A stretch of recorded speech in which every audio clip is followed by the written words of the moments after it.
ఫిలిప్పీయులకు రాసిన పత్రిక 2వ అధ్యాయము 19వ వచనము చదువుదాం చూడండి. నేనును మీ క్షేమము తెలుసుకొని ధైర్యము తెచ్చుకుని నిమిత్తము తిమోతిని శీఘ్రముగా మీ యొద్దకు పంపుటకు ప్రభువైన యేసునందు నిరీక్షించుచున్నాను. మీ క్షేమ విషయమై నిజముగా చింతించువాడు అతని వంటి వాడెవడునో నా యొద్ద లేడు. అందరూ తమ సొంత కార్యములు చూచుకొనుచున్నారు కానీ యేసుక్రీస్తు కార్యములు చూడరు. అతని యోగ్యతను మీరు ఎరుగుదురు. తండ్రికి కుమారుడు ఎలాగూ సేవ చేయునో అలాగే అతడు నాతో కూడా సువార్త వ్యాపకము నిమిత్తము సేవ చేశాను. ఇక్కడ పౌలు ఒకరిని సిఫారసు చేస్తున్నాడు. పౌలు వృద్ధుడైపోయాడు. అందులో ఆయన్ని భయంకరంగా బాధ పెట్టారు, హింసించారు, కొట్టారు. ఎన్ని ఎముకలు ఇరిగిపోయినావో, ఎన్ని ఫ్రాక్చర్స్ ఉన్నవో, ఎన్ని గాయాలు ఉన్నవో. అసలు మామూలుగానే బలహీనుడు పౌలు. దొడ్డు కాళ్ళు ఉంటాయంట. కాళ్ళు ఎట్టుంటాయి చూడండి. దొడ్డు కాళ్ళోడు, కొంచెం పొట్టిగా ఉండేవాడు, కొంచెం నత్తి, కొంచెం కళ్ళ జబ్బు. వీటన్నిటితో పాటు ఎక్కడికి వెళ్ళినా దెబ్బలు, పలహారం, శ్రమలు, భోజనం. ఏంటంటే ఎక్కడికి వెళ్ళినా ఒళ్ళు నలిగిపోయింది. 60 ఏళ్లకే ముసలోడైపోయాడు. ముసలోడంటే శారీరకంగా బలహీనుడైపోయాడు, కానీ ఆత్మలో ఆయన చూసే నేర్చుకోవాలి మనం. కానీ అటువంటి సమయంలో చాలా సంఘాలు వచ్చేసాయి. చాలా ఆత్మలు సంపాదించాడు. ఎక్కడికి వెళ్తే అక్కడ ఆత్మలు సంపాదించాడు. కోట్ల మందిని, వేల మందిని కాదు, 10 మందిని, 3, 2 ఒక ఆత్మను సంపాదించి అక్కడ పెడితే, ఒక గింజ నాటితే ఎన్ని చెట్లు వస్తాయండి, ఎన్ని కాయలు వస్తాయండి? ఒక చెట్టు నాటితే అది ఏమొస్తుంది? ఒక మామిడి గింజ వేస్తే ఎన్ని మామిడి పళ్ళు వస్తాయండి? అంతే. ఒక బీజం కరెక్ట్గా ఉంది, సరైన మామిడి మనిషి ఒక లుదియా పట్టణ పడింది అక్కడ, అంతే. ఆమె ఎట్లా ఫ్లరిష్ అయింది. ఇంటి వాళ్ళందరినీ రక్షించుకుంది, చుట్టుపక్కల వాళ్ళని రక్షించుకుంది. ఆమె ఇల్లు ఒక ప్రార్థనా స్థలంగా మారిపోయింది. దేవుడి చిత్తంలో ఆ పరిచర్య ప్రారంభించాడు. అక్కడ కూర్చోలేదు ఆయన, అక్కడ అప్పచెప్పేసి ఇంకో చోటకి వెళ్ళాడు. ఇప్పుడు ఒక్కొక్క పత్రిక మీరు చదివితే ఎఫెసీ సంఘానికి, ఫిలిప్పీ సంఘానికి, గలతీయులకు, ఇలాగ ఒక్కొక్కరు, కొరింథీ సంఘం, ఇలా ఒక్కొక్క సంఘము, ఎన్నో సంఘాలు ఉన్నాయి. తెస్సలోనిక సంఘము. ఆయనకు అక్కడికి ఒక్కడే వెళ్ళగలడా? అక్కడికి అన్ని చోట్లకి తను ఒక్కడే చూసుకోగలడా? తను అంటున్నాడు, నాకు ఇంకా వెళ్ళాల్సిన చోట్లు ఉన్నాయి. నేను 4 సంపాదించాను సంతోషపడి ఇక్కడ కూర్చోవటం కాదు, నేను ఇంకా వెళ్ళాలి. I'm not retired. నేను రిటైర్ అయిపోవటం లేదు.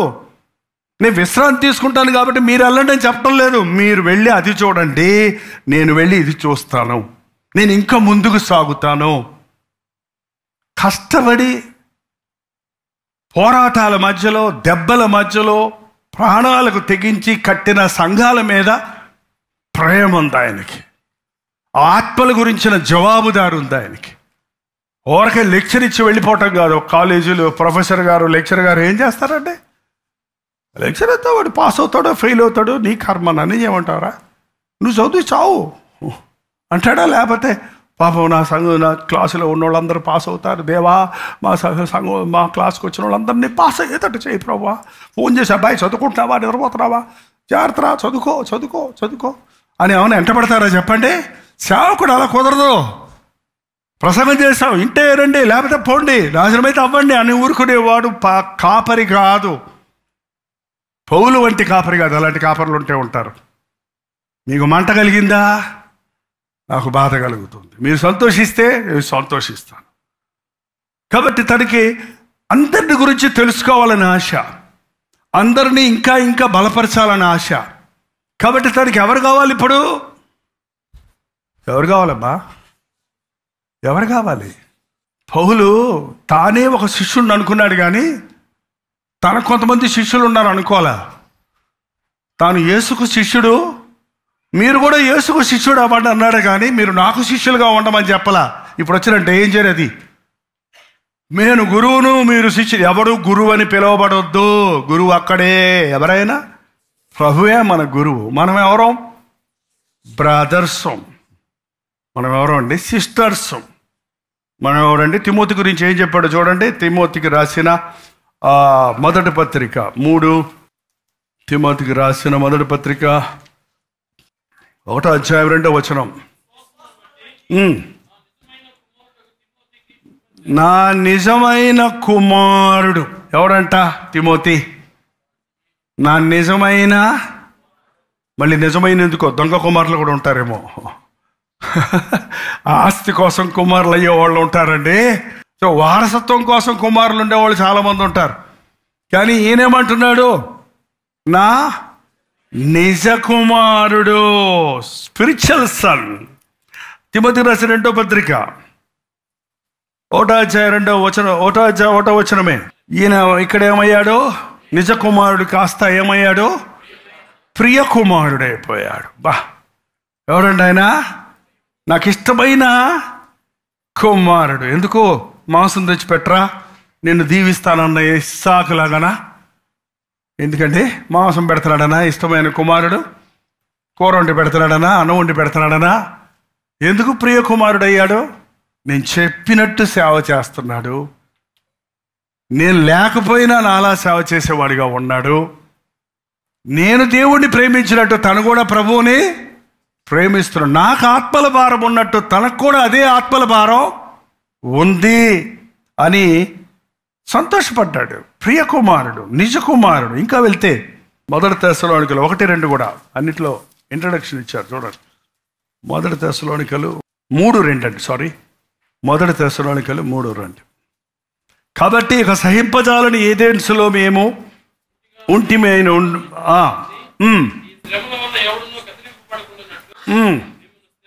మిమ్మల్ని స్థిరపరచుటకును మీ విశ్వాసమే మిమ్మల్ని హెచ్చరించుటకును మన సహోదరుడును, ఇక్కడ కుమారుడు అన్నాడు, అక్కడ కుమారుడు అన్నాడు, ఇప్పుడు ఇక్కడ ఏమంటున్నాడు? మన సహోదరుడును. నా సొంతానికి వచ్చేటప్పటికి నా కుమారుడు అండి, మనం వచ్చేటప్పటికి మన సహోదరుడు అంటున్నాడు. అబ్బా, ఏం గొప్ప భాష అండి ఇది. క్రీస్తు సువార్త విషయంలో ఇంతకీ కుమారుడు ఎవరు? పరిచారకుడు. ఎవడండినా? మనం అనుకుంటాం పరిచారకులు వేరు, పాస్టర్లు వేరు, పెద్దలు వేరు, కుమారులు వేరు. తిమోతి మంచి పరిచారకుడు, సహోదరుడు. అసలు తిమోతికి మంచి పేరు వచ్చిందండి, మంచి పేరు కలిగిన మంచి వ్యక్తి. ఒకసారి అపోస్తలుల కార్యాలు 16వ అధ్యాయం 1వ వచనం చదవండి. అసలు తిమోతి ఎవరో తెలుస్తుంది మీకు? తెలిసే ఉంటే సరే.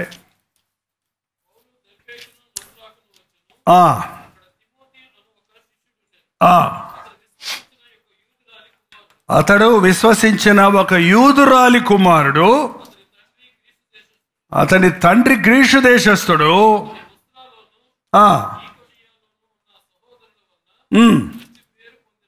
అది మంచి పేరు లేకుండా సేవ చేస్తానంటాడు మనుషులు. ఏంటండి? మంచి పేరు పొందారు. మీ అమ్మ మెచ్చుకుంటే సరిపోయిందా? మీ అమ్మ మెచ్చుకుంటే సరిపోయిందా? ఏంటండి? లేదు, నీకు ఒక సెట్ ఆఫ్ పీపుల్ ఉంటారు, నిన్ను పొగుడుతూ ఉంటారు, వెనకాల కూర్చొని తాను కొట్టుకుంటూ. సరిపోద్దా? ఎవరి వాళ్ళు పొందారట? 2 సంఘాలు, 2 స్థలాల పేర్లు పెట్టారు చూడండి, చదవండి అది. లుస్త్రాలో, ఇకోనియాలో ఉన్న విశ్వాసులు, సహోదరులు అంటే అక్కడ అదే మాట. ఒకటి సహోదరులు అంటే విశ్వాసుల ద్వారా మంచి పేరు పొందినవారు. నీ ఆఫీసులో నీకు మంచి పేరు ఉండొచ్చు, నువ్వు బాగా పనిచేస్తున్నావని. నీ డిపార్ట్మెంట్లో నేను అందరం మెచ్చుకోవచ్చు, నీ నాలెడ్జ్ని బట్టి నీ లెక్చర్స్ మెచ్చుకోవచ్చు. కానీ నీవు దేవుని విషయాలలో, దేవుని బిడ్డల ముందు ఇది మంచి సోదరుడు, సముద్రుడు, పని అప్పచెపితే ముగిస్తాడు, చర్చ్ అంటే సమయానికి ఉంటాడు, బాధ్యత అప్పచెపితే నెరవేరుస్తాడు, మాట తప్పనివాడు, క్రమాన్ని పాటించేవాడు, మోసం చేయనివాడు, అబద్ధం ఆడనివాడు. ఎవరండి దేవుని కోసం పనికొచ్చేవాడు? శుద్ధ హృదయం లేకుండా దేవునికి మనం పనికిరాము. ఇంకోసారి కొరింథీయులకు రాసిన మొదటి పత్రిక 4:17 కొరింథీయులకు రాసిన మొదటి పత్రిక 4:17 గొప్ప చదవండి. ఇందు నిమిత్తమై ప్రభువునందు నాకు ప్రియుడును నమ్మకమైన నా కుమారుడగు తిమోతిని మీ వద్దకు పంపుచున్నాను. ఏం డిగ్రీలండి బాబు తిమోతికి? ఏం డిగ్రీలు ఇచ్చారో ఇప్పుడు దాకా చెప్పండి కొంచెం. నిజ కుమారుడు, ప్రియ కుమారుడు, నమ్మకం, సహోదరుడు, పరిచారకుడు, మంచి పేరు పొందినవాడు, నమ్మకమైన నా కుమారుడు. నమ్మకమైన కుమారుడు.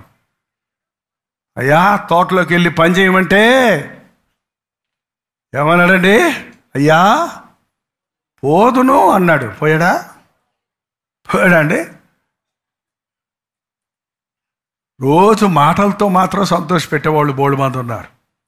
ఇంకొకడు పోను అన్నాడు, తర్వాత మనసు మార్చుకొని పోయాడు. కనీసం మనసు మార్చుకునే వాళ్ళు మంచివాళ్ళు అండి. ఎప్పుడైనా మనసు కఠినపరుచుకునే వాళ్ళు చాలా కష్టం వారితోటి. నమ్మకమైన నా ప్రియ కుమారుడు తిమోతిని మీ వద్దకు పంపుచున్నాను. అతడు క్రీస్తునందు నేను నడుచుకున్న విధముగా, అనగా ప్రతి స్థలములోను ప్రతి సంఘములోను నేను బోధించు విధమును కొత్త బోధ చేయడు, సొంత బోధ చేయడు. నా తండ్రి మాటలు నేను చెప్తాను అన్నాడు ప్రభు. నా బోధ నాదే కాదు, నా తండ్రి వల్ల నాకు ఇచ్చిన బోధ. నాకు ఇచ్చిన బోధను మీకు ఇస్తున్నాను, మీకు ఇచ్చిన బోధను ఇంకొకరికి ఇవ్వండి. ఏంటంటే వేరే సువార్త ఎవరైనా మీ దగ్గర తీసుకొస్తారేమో జాగ్రత్త అన్నాడు పౌలు. బోధ అంటే మీరు రిఫరెన్స్లు మార్చొచ్చు, అంశాలు మార్చొచ్చు, మీరు ఎన్ని కొత్త విధానాలు వాడవచ్చు. అది గారు సారం మాత్రం మారకూడదు. క్రైస్తవత్వములోని క్రీస్తు బోధలోని సారం ఏంటి? మారు మనసు పొందండి, పరలోక రాజ్యం ఉంది, ప్రభు సాక్షులుగా బ్రతకండి, పశ్చాత్తాపడాలి. ఏంటంటే ఇదన్నీ వదిలిపెట్టేశారు. ఇప్పుడు అవి వదిలేసి ఆత్మవరాలు, అభిషేకాలు, ప్రాస్పారిటీ ఏడవక్కర్లేదు. పిచ్చోళ్ళారా, ఎప్పుడు చూసినా పాపులు అంటారేంటి? ఎప్పుడో నీ పాపాలు క్షమించేశాడు, రేపు చేసేది కూడా క్షమించాడు రా బాబు, ఎందుకు ఏడుస్తావు? చేస్తే చేసుకో, దేవుడు చూసుకుంటాడు. చింతించాడు రక్తం, అప్పుడే కడిగేస్తాడు. రేపు చేసినా, ఎల్లుండి చేసినా, ఎప్పుడు చేసినా పర్వాలేదనే బోధ ఇప్పుడు బోధ చేస్తున్నారండి. నిన్న మొన్న కూడా సోషల్ మీడియాలో ఒక ఆయన ప్రసంగం విని ఆశ్చర్యపడ్డాను. నేను ఇప్పుడు కూడా ఉన్నారు, ఇట్టేటోళ్ళు కూడా ఉన్నారు. ఇంకా నువ్వు దేని విషయమే దిగులు పడవద్దు, దేవుడి దగ్గర ధైర్యంగా వెళ్ళిపో అంతే. ఆడవద్దు, పశ్చాత్తాపం పడాల్సిన అవసరమే లేదు. ఆ ఏడుపులన్నీ ఏడ్చేశాడు అప్పుడే. నువ్వు పక్క ఇక్కిక నవ్వుకుంటూ కూర్చోవటమే నీ బతుకు. ఎంత బాగుంటుందిరా ఈ భక్తి. అడుగో, ఇచ్చేస్తాడు దేవుడు. నీకు ఏది కావాలన్నా ఇచ్చేస్తాడు. ఏంటిస్తాడంటే నీకు? హృదయశుద్ధిని అడగవా? పరిశుద్ధత కొరకు అడగవా? ఆత్మల కొరకు అడగవా? ఆత్మల భారం కొరకు అడగవా? క్రీస్తు సారూప్యం కొరకు అడగవా? రూపాంతర అనుభవం పొందడం కొరకు ప్రార్థిస్తున్నావా? ఆలోచించేయండి. నాకు ఎందుకు తిమోతి ఇష్టమయ్యాడంటే, తిమోతి మీ దగ్గరకు పంపినప్పుడు మీ దగ్గర తిమోతి ఉన్నప్పటికీ కూడా తిమోతి కనబడడు. తిమోతి కనబడతాడు, పౌలు బోధ వినపడుతుంది. ఆది అపోస్తుల బోధ యందు వర్ధిల్లాలి సంఘం. బోధ, కొత్త బోధ. ఒక్కసారి ఇచ్చిన బోధ, సంఘానికి ఇచ్చిన బోధ ఒకటేనండి, అది మారదు. మనకులాగా పద్ధతులు మార్చేవాడు కాదు మన పరలోకపు. ఆకాశము భూమి గతించును కానీ నా మాట గతింపదు. చాలా కుయుక్తితో కూడిన బోధలు ఉన్నాయి ఇవాళ. ఒక చక్కటి బోధ పట్టుకుంటారు, దాన్ని విపరీతార్థాలతో మనుషుల్ని డైవర్ట్ చేయడానికి అపవాది బోధ అంటది. ప్రభు ఒక మాట చెప్పాడు, ఈ పండు తిను దినమున మీరు నిశ్చయముగా చచ్చెదరు. అపవాది వచ్చినప్పుడు ఆ టాపిక్కే ఎత్తిందా, వేరే టాపిక్ ఏదన్నా ఎత్తిందా? వేరే విషయంలో శోధించవచ్చు కదా. ఎందుకు దేవుని మాటలే పట్టుకుందిగా. ఈ పండు తినొద్దని ప్రభువు మీకు చెప్పాడా? నీకెందుకు పో అనొచ్చుగా. తినొద్దన్నాడు, ముట్టుకోవద్దన్నాడు అని చెప్పింది మహాతల్లి. ఏమ్మా, ముట్టుకోవద్దని ప్రభు చెప్పాడా? మరి ముట్టుకోవద్దని చెప్పింది ఏంటేమా? దొరికింది సందు దానికి. ముట్టుకొని చూడైతే, ముట్టుకుంటే చచ్చిపోతానేమని ముట్టుకుంది, చావలా. ముట్టుకుంటే చచ్చిపోతానంటే ముట్టుకున్నప్పుడే చచ్చిపోవాలి కదా. అది ఒట్టిదే అయితే దేవుడు చెప్పింది తినింది. తినొద్దన్నాడు కానీ ముట్టుకోవద్దనలేదు కదా. బోధ ఇట్లాగా ఉంటుందండి. మనం చేసే బోధలో కూడా ఒకదానికి ఒకటి కలపటం లేదా ఒకటి తీసివేయడం జరుగుతుంది. నా మనస్సును ఎరిగినవాడు, నా భారం ఎరిగినవాడు, ఆ భారంతో మిమ్మల్ని ఆదరించగలిగిన వాడు, మీకు అందించగలిగిన వాడు తిమోతిని మీ ఎదుట పంపుతున్న అతడు క్రీస్తునందు నేను నడుచుకున్న విధానము అనగా ప్రతి స్థలములోను ప్రతి సంఘములోను నేను బోధించు విధమును మీకు జ్ఞాపకము చేయను. నేను మీ యొద్దకు రానని అనుకొని కొందరు ఉప్పొంగుచున్నారు. ప్రభు చిత్తమైతే త్వరలోనే మీ యొద్దకు వచ్చి ఉప్పుచున్న వారి మాటలు కాదు, వారి శక్తినే తెలుసుకుందును. దేవుని రాజ్యము మాటలతో కాదు, శక్తితో నిలిచింది. ఒక మాటను మనం రిపీట్ చేయొచ్చండి. మాటలు అనేది చిన్నపిల్లలు కూడా ప్రసంగాలు నేర్చుకుంటారు. ఇవాళ చిన్నపిల్లలు కూడా తల మీద చేతులు పెట్టి ప్రార్థన చేస్తున్నారు. పాస్టర్ గారు ప్రార్థన చేసి చూసినప్పుడు ఏం చేస్తారు తెలుసా? మీ ఇంటికి వెళ్తే మీకోసం కూడా చిన్న బిడ్డ ఏం చేస్తుంది? అదేమన్నా ఆత్మాభిషేకమా, లేకపోతే జస్ట్ నేర్చుకుంది అంతే. ఏంటంటే అలాగే కొంతమంది చిలక పలుకుల్లాగా వాక్యాలు నేర్చుకొని ఆ వాక్యాలే వల్లిస్తూ ఉండటం చూస్తున్నాం. మాట కాదక్కడ, ఆ మాట వలన కలిగే శక్తి కనబడాలి. ఏంటండి, ఒక గొప్ప ఇన్స్పెక్టర్, ఒక పెద్ద ఇన్స్పెక్టర్ వచ్చి అరెస్ట్ హిమ్ అంటే అరెస్ట్ చేస్తారు. నువ్వు పోయి అదేలాగా కాకి బట్టలు వేసుకొని అక్కడ నిలబడి అరెస్ట్ హిమ్ అన్నావు అనుకో, నిన్ను అరెస్ట్ చేస్తాడు ముందు కదా. నీ మాట నీ యాక్షన్ ముఖ్యం కాదు, నీకు అథారిటీ ఉందా, నువ్వు ఆ పోస్ట్లో ఉన్నావా, అది కదా ముఖ్యం. ఇవాళ బలిపేట మీదకి ఎక్కి పెద్ద పెద్ద బోధకుల్లాగా అరిసే రంకిలేసే పాస్టర్లను చూస్తున్నప్పుడు నాకు అలా అనిపిస్తుంది, ఇది నిజంగానే పరిశుద్ధాత్మ శక్తి? అక్కడ ఏమైనా కదులుతుందా? అక్కడ ఏమైనా దేవుని కార్యాలు జరుగుతున్నాయా? లేక ఎంటర్టైన్మెంట్గా ఆర్భాటంగా ఉందా? దీనుడిగా ఉన్న పౌలుని చూసి దీనతో నేర్చుకున్నాడు తిమోతి. లేదు, నా నిజ కుమారుడు ఉన్నాడు చూసుకుంటాడు, నా ప్రియ కుమారుడు ఉన్నాడు చూసుకుంటాడు, నమ్మకమైన తిమోతి ఉన్నాడు చూసుకుంటాడు, నేను లేని గ్యాప్ నింపుతాడు, నేను బోధించిన దానికంటే ఇంకా శ్రేష్టమైందిగా బోధిస్తాడు, మనుషుల్ని పట్టించుకుంటాడు, మనుషుల్ని ఆదరిస్తాడు అనేది చాలా ప్రాముఖ్యమైందండి. తిరిగి ఆ మంచి సువార్త తిరిగి చెప్పేవాడండి తిమోతి.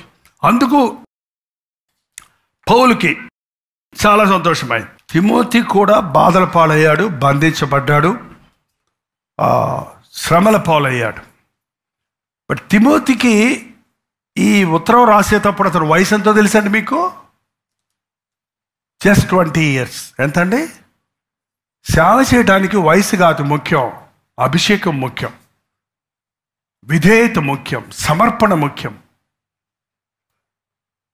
60 సంవత్సరాల పౌలు బోధ ఏం చేస్తాడో 20 సంవత్సరాల కుర్రోడు అదే చేస్తాడా ఈ రోజుల్లో? ముసలోడు బాధ మనకెందుకులే, కొత్త బోధలు పెడదాం. బోధ అన్నప్పుడు అండి ప్రభువు బోధ, ఇక్కడ జైపాల్ చేసే బోధ కాదు, లేకపోతే ఇంకొక ఆయన చేసే బోధ కాదు, ఇంకో పాల్. ఇంతమంది పాల్స్ ఉన్నారు ఇప్పుడు మినిస్ట్రీలో, దేవుని స్తోత్రం. కానీ ఆ పౌలు, నా గురి యేసు ప్రభు, ఆ యేసు ప్రభుని వెంబడించిన పౌలు వాళ్ళ వెంటే వెళ్ళాలని చూస్తున్నా. ఎన్ని ఆకర్షణలు పక్కన ఉన్నా, ఎంత అట్రాక్షన్స్ ఉన్నా, ఎన్ని రకాల విధానాలు, కొత్త విధానాలు ఉన్నా, బైబిల్ సారం ఆత్మల సంపాదన. సంపాదించిన ఆత్మలను హాయ్ అని టాటా చెప్పేది కాదండి భక్తి. వారిని కొనసాగించాలి, వారి అంతం వరకు దేవునిలో నిలబడేటట్టుగా, వారు వారి బిడ్డలు వదిలేటట్టుగా ప్రభువు రాకడ వరకు నమ్మకంగా ఉండే పరిచర్య చేయాలనేది నా భారం. యేసుని కలిగిన మనస్సు కలిగిన వారు, యేసయ్య అడుగు జాడల్లో నడిచేవారు, ఏ భారంతో ఏ పునాదితో ఈ పరిచర్య ప్రారంభించిందో ఆ పరిచర్యను కొనసాగించడానికి ఈ రోజున ఈ సంఘములో నుండి ప్రార్థనాపరులు, విశ్వాసపరులు, మాదిరి కలిగిన వారు, తెగించిన వారు, వాక్యములోని అసలైన సిసలైన బోధను అనుసరించేవారు, బోధించేవారు కావాలి. దేవుడు అట్టి వారిని మన మధ్య లేపను గాక. లేచినటువంటి ప్రార్థన చేయబోతున్నాం. ఒక్క నిమిషం ప్రతి ఒక్కరూ మీరు నోరు తెరిచి దేవునితో మాట్లాడు. ఇన్ని సంవత్సరాల నుంచి దేవా నిన్ను వెంబడిస్తున్నాను, మాటలో, ప్రవర్తనలో, ప్రేమలో, విశ్వాసములో, పవిత్రతలో నేను ఇతరులకు మాదిరిగా ఉండడానికి నాకు సహాయం చేయమని నోరు తెరిచి ప్రార్థన చేద్దాం. ప్రార్థన. పరిశుద్ధుడా, నీకు వందనములయ్యా. ఆత్మల భారం నాకు దయచేయి, ధైర్యం నాకు దయచేయి, విశ్వాసం నాకు దయచేయి, ప్రార్థన నాకు దయచేయి. ఏమి వింటున్నామో, ఏమి నేర్చుకుంటున్నామో వాటిని హృదయానికి అనునయించుకొని వాటి ప్రకారం జీవించి బోధించేవారిగా మమ్మల్ని చేయయ్యా. ఆ 12 మంది నీ సువార్తను ప్రపంచానికి అందించినట్టు ఆ పౌలు తనతో ఉన్న అనుసరులు నిజ సేవకులుగా, తోటి యోధులుగా పౌలుతో పాటు పరిచర్య చేస్తూ ఆ 3 మిషనరీ జర్నీస్ లో పౌలు స్థాపించిన సంఘములన్నిటినీ కొనసాగించినట్లు నాయన ఈరోజు ప్రపంచవ్యాప్తముగా ఎంతో మంది దైవజనులు లేపి ఉన్నావయ్యా.